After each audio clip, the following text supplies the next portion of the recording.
companies, Shackley and Jafra.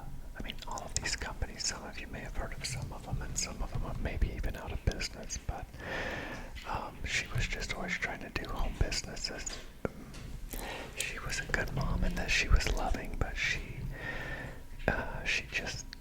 had good intentions, I think, but she really just didn't want a regular job. So, um, um,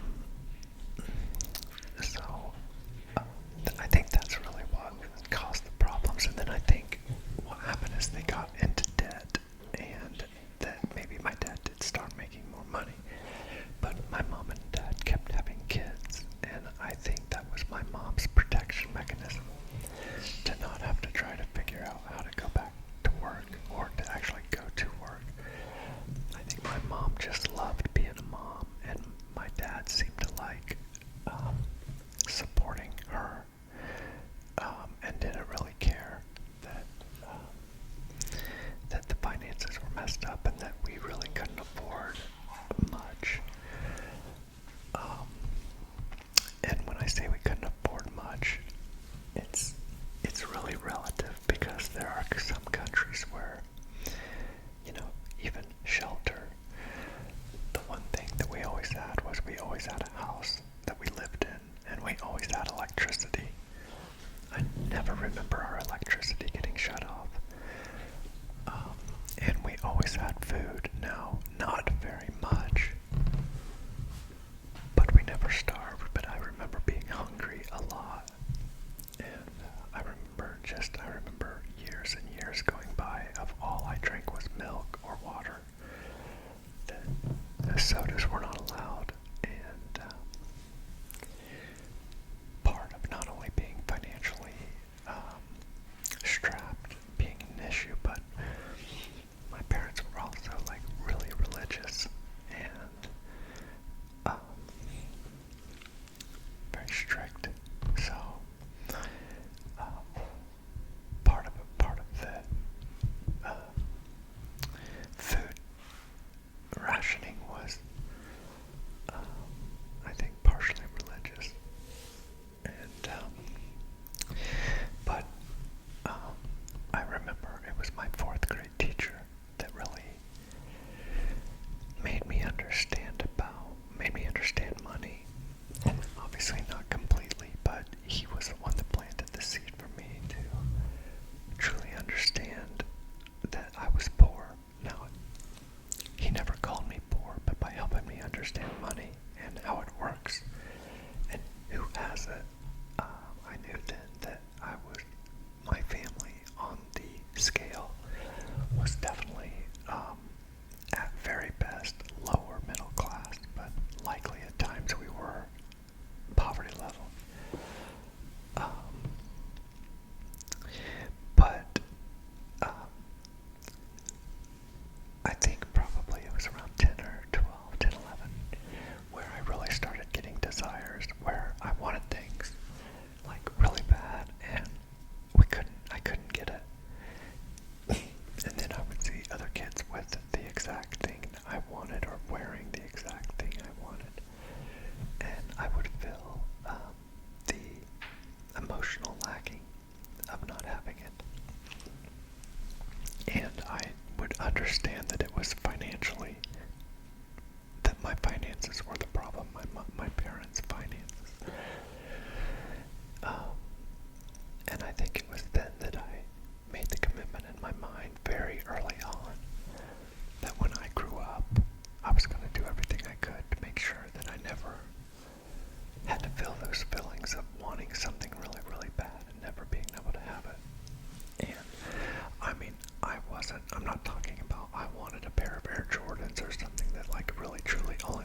shoes I wore my freshman year. I spray painted them and wore them the first part of my sophomore year. It was so shortly after my sophomore year that I started making my own money, and my life started to change. But, again, when I speak about my own personal experience about being poor as a child, I know that it is 1,000 times better than so many people had it. So it's all relative. I fully understand. But in my mind, and in the area I grew up, and the people I grew up with, I definitely was the poor kid. So I know what it feels like, and so yes, in the past, there were so many different levels of poor. It's just unbelievable to me, truly, what human beings endured to get us here. And like, even if you believe in Christianity or Islam or Judaism or any of the other religions, you really just have to appreciate that we came from the cave. Whether it's in the books, that's the one thing that science and religions agree on, is that we were at one time living in caves. Everybody agrees on that. And so if we just start from there, men and women living in cages with no electricity, no heat, no running water, it's just, they were really like an animal, an animal with a different language and different dexterity skills. But I can't imagine, like right now, we are in winter where I live, well, probably where most of you live, but it's cold here. Some places winter isn't bad. Like if I was in Florida, it was probably 80 degrees today. But here, it was 20. And whenever I go outside, like to get in my car or to go into the store, or coming out of the store, or to go do some chores with the horse, or to go play with the dogs, or whatever it is I'm doing outside, it crosses my mind that people lived outside. They would have maybe animal leather as shelter, or again, a cave of some sort, or something made out of, mud and rocks. But, that to me is the most spectacular thing. I live in an area that has an old Indian burial ground, and it's a state park called Mound State Park. And that was just an Indian. It was where they lived, and there's all kinds of. You can always find Indian heads in the river and along the river, and or arrowheads, and just all sorts of artifacts have been found in that area. Inside the park, it's illegal to take them with you. If you find them, you have to turn them in. But outside of it, if you find it, you own it. So, but it's just fascinating to me how they lived and how they survived, and how today we are so vulnerable, to something like that. They knew how to grow food and save the food for the off season when they couldn't grow food, and they dug holes in the ground, and that's what they used as a refrigerator. And I think, if you think about it, like, just like how did they know what mushrooms would kill them, and which mushrooms would make them, hallucinate?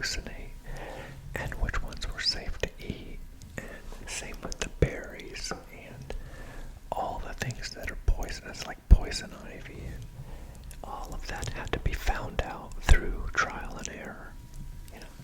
People ate a berry and died, but when they ate the berry, they ate a lot of other things, so they had to figure out.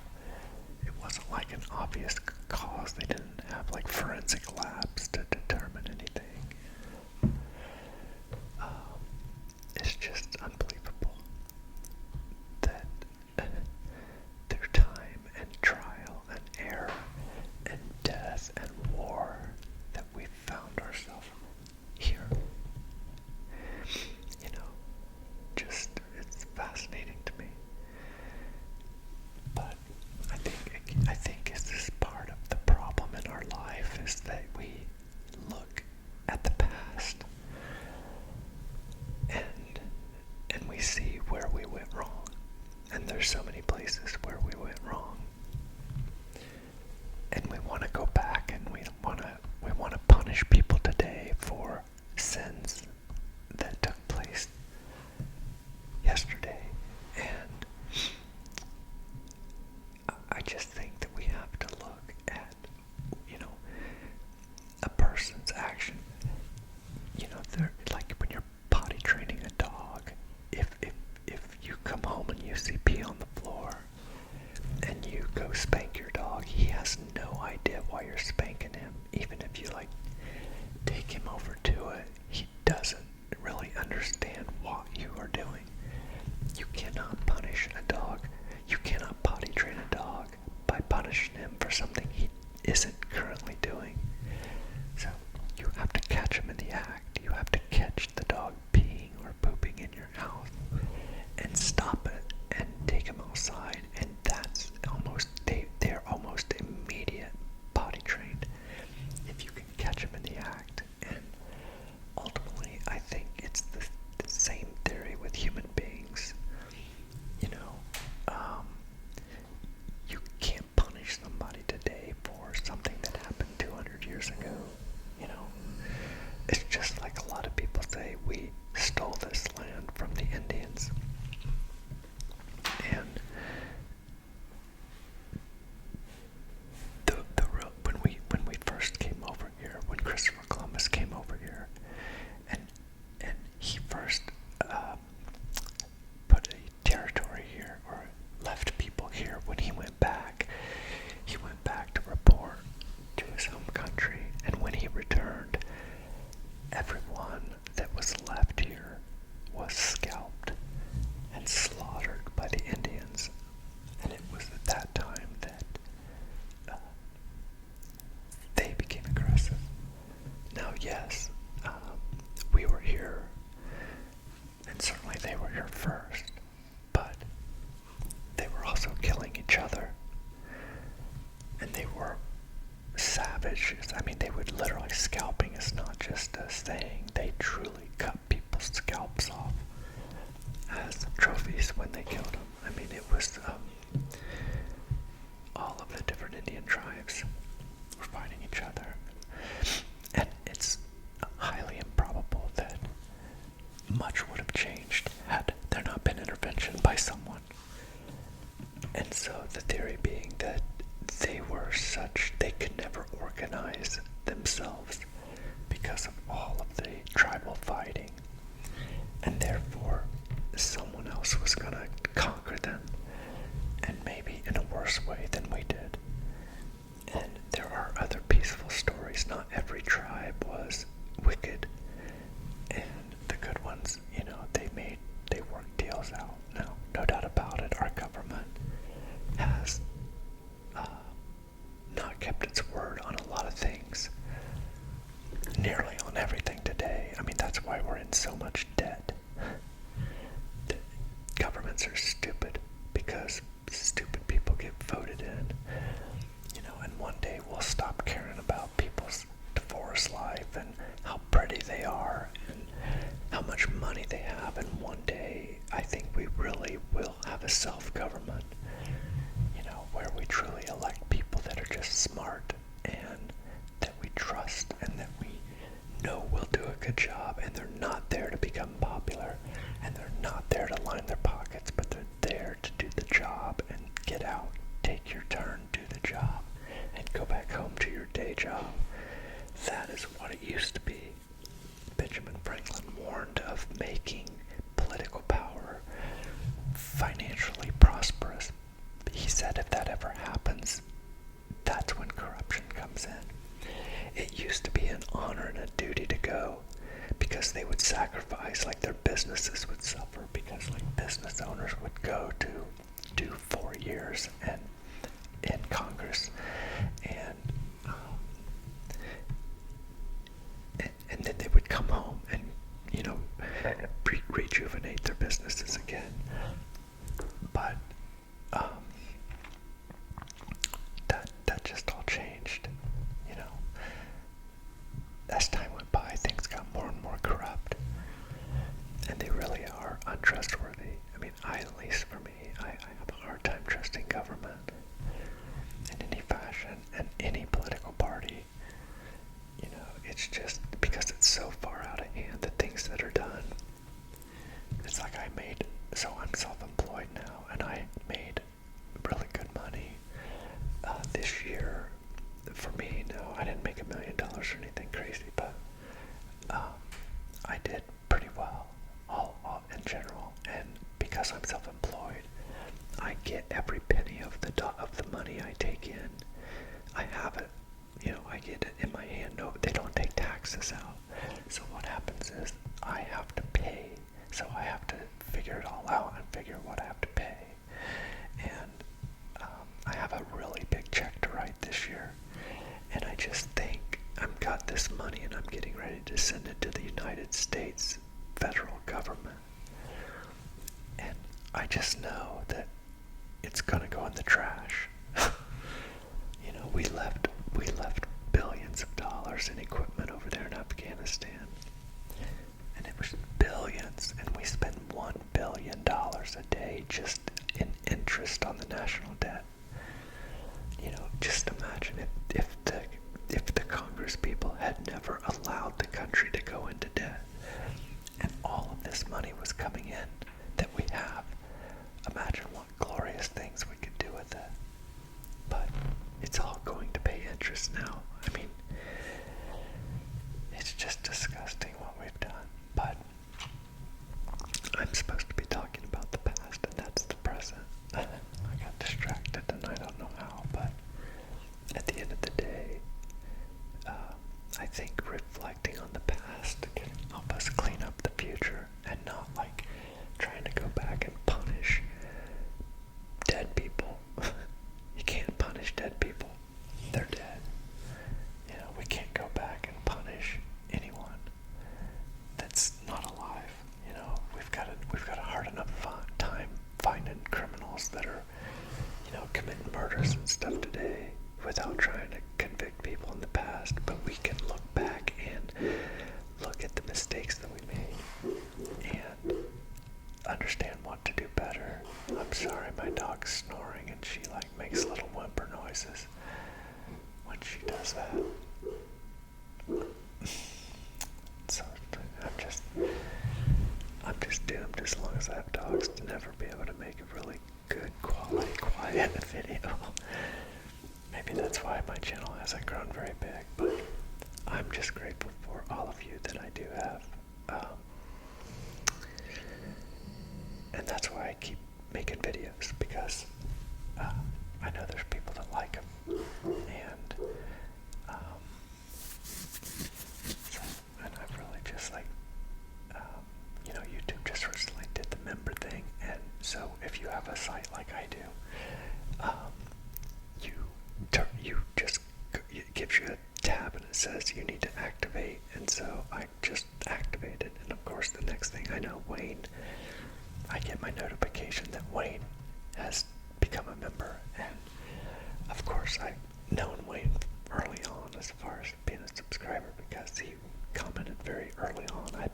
I don't remember what number he was, maybe he does, 20 maybe, but he was very early, and those were the days where like there was maybe 1 or 2 days in the beginning that I thought, I'm just gonna stop, but then I would get like 2 or 3 subscribers, and I'm like, oh wow, maybe I can keep going, and so it was really important. And then him doing that really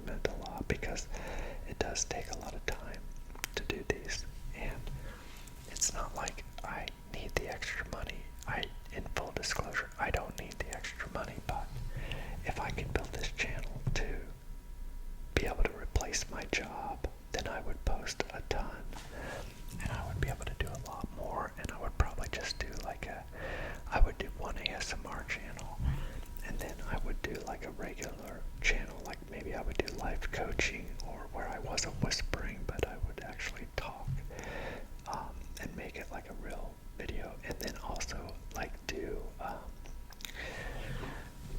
podcast where I would like interview people that I know, a lot of interesting people here, and I would sit down with them and just ask them a lot of questions, and then maybe get have people send in a list of questions that they want me to ask people, and I think it would be really interesting, that I could really do a lot if I could get a YouTube channel to really become successful.